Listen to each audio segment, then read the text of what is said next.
Hi guys, mga amigo, mga amiga, kumusta naman mo diha? Welcome to my vlog, Mama Tuna Pure Pinay. Guys, ang akong itapik karong adlaw is about aning nganong kitang mga Pinoy in demand man kay ta diri sa ubang lugar, diri sa ubang sa gawas guys. Nganong in demand man kay ta. Sa akong experience guys, sa akong nadunggan, sa akong namasahan, kita mga Pinoy good, kugihan kay ta. Then, dedicated ka ita sa tong trabaho. Unya, kung manrabaho ta, with heart good, heartily yung kita manrabaho guys. Kay, para man sa tong pamilya guys. Ang atong nauna, manrabaho ta para sa tong pamilya, matabangan na tong atong mga anak, mga ginikanan, mga igsuon, ug mauban tawo pa guys, nga nakilan sa tabang guys. Muna kita guys, trabaho galita, trabaho yun ta. Bisan pag nagkasakit na ta, trabaho gyapon ta.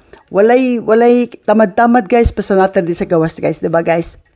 Unya, bisan paglisod ka itong trabaho diri, ang uban, manabaho o kanang madlimpyo, ang uban, manabaho kanang panggabi nga walay tulog.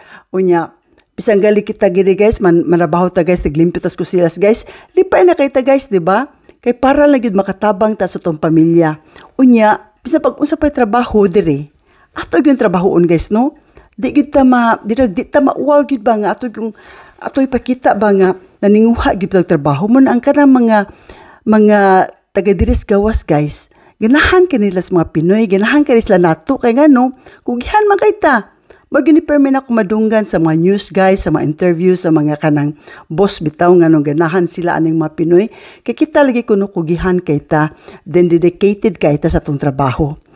So guys, kanang kamong mga OFW diha, shout out inyong tanan diha, kanang be proud sa inyong kaugalingon, be proud nga kana bitawng sa inyong pagpaninguha kay kanang usata o usamo sa mga heroes there sa tibuok kalibutan.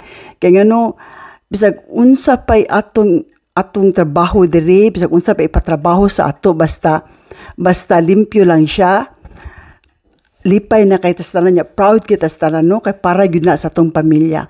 So kitang mga Pinoy, dedicated kita sa atong trabaho, kugihan kayo ta, disiplinado ta sa atong trabaho diri sa gawas, unya, maikog sa ta mo absent guys, no? Ambot ka, mao ba na inyo apong gibati guys, kana bitong usahay ka ng muratag magkasakit ba ta or di nato makaya matrabaho, pero usahay, di yun nato murag yun ta, ganahan, matrabaho gyapon ta, ka maikog ta no mo absent. Nya, kita po mga Pinoy, kuan sa kay ta, kanang di ta ganahan malate, di ba? Nasiguro uban nga, malate, pero kadaghanan yun nato mga Pinoy, no? Ganahan yun ta nga, kanang dili ta malate sa tong trabaho.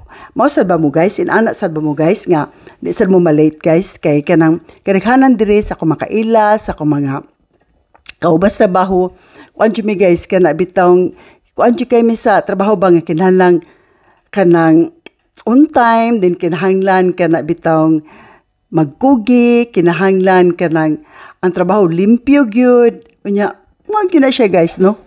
Inana gyud ang atong style gyud kita mga Pinoy.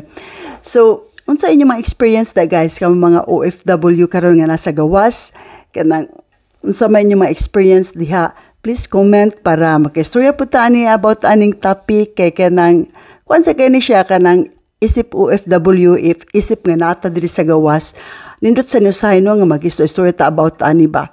So, kung makatan-aw mo aning video nako, please comment mo guys kung kumusta inyong kinabuhi diha sa gawas o kanang unsa inyong experience guys. I hope nga okay ra mong tanan guys. I hope nga maninguha mo permi o mag-ampig mo permi sa iyong kagalingon.